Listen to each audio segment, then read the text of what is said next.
If we track the fortunes of the Byzantine Empire from the iconoclastic controversy in the 720s up until the end of its empire in the 1400s, we discover a curious paradox.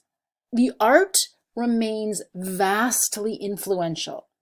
It continues to thrive, and in some senses, I will argue, it never dies. Byzantine art is going strong. Nevertheless, the empire itself does lose territory, and until it shrinks to just this territory around Constantinople.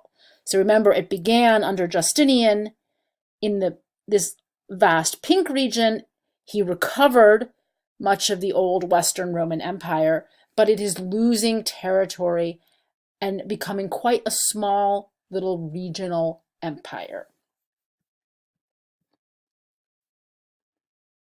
That loss of territory is tied to the rapid growth of the new Islamic religion.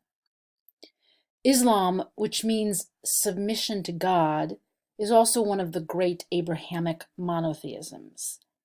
Islam recognizes the Hebraic prophets Abraham, Moses, and Jesus, but holds that the perfect and final prophecies are the revelations given to Muhammad.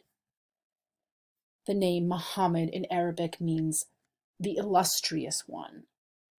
Muhammad, as recipient of divine revelations, is the originator of Islam's holy book, the Quran. Muhammad was born in the city of Mecca, in present-day Saudi Arabia. When he began to speak of his divine revelations, he was forced to flee to Medina.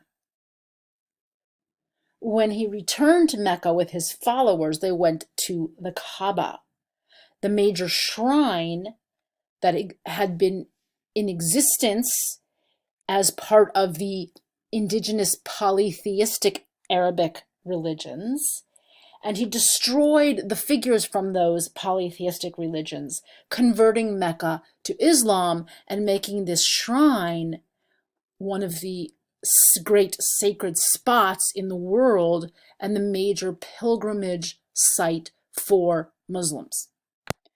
Muhammad began preaching around 610, and within 20 years, he had converted the whole Arabic peninsula.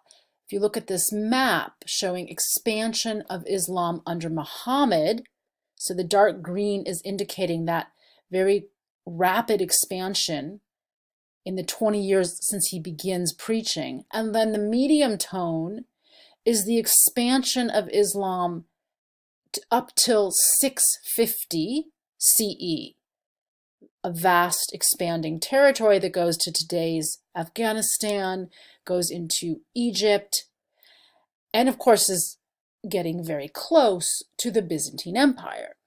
And then the light grayish green indicates the expansion to 850, where Islam moves across North Africa into Morocco and Spain. Byzantine art and architecture wound up having a massive influence on Islamic sacred structures and artistic expression.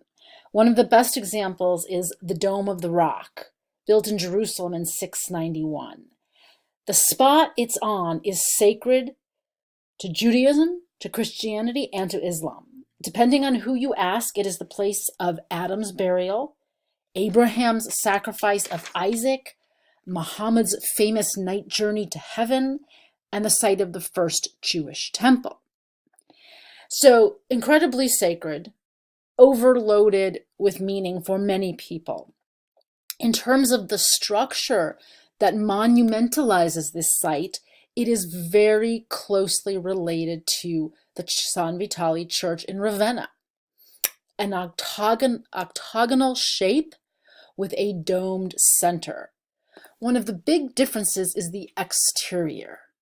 Many of you noticed in your discussion comments that the exteriors of churches like San Vitale and Hagia Sophia are plain, boring, not very attractive at all. That was deliberate.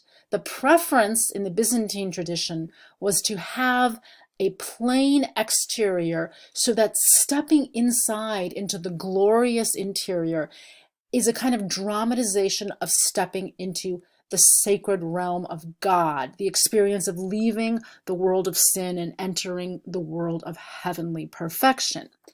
Here at the Dome of the Rock, the exterior is beautifully decorated.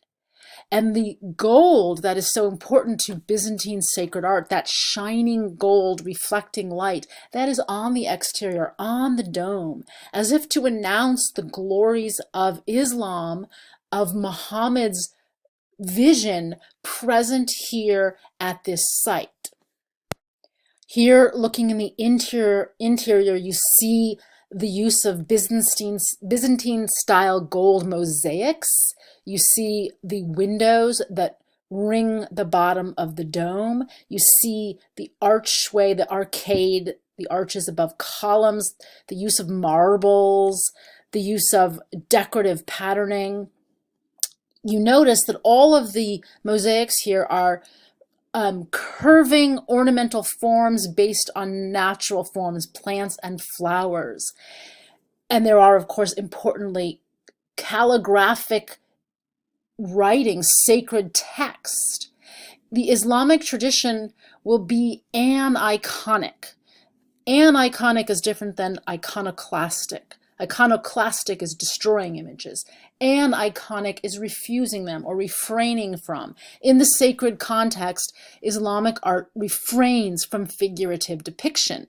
They're certainly there in the secular arts. And so this is one of the important ways in which this particular religious tradition will adopt many of the Byzantine elements, but give them a new tradition going forward.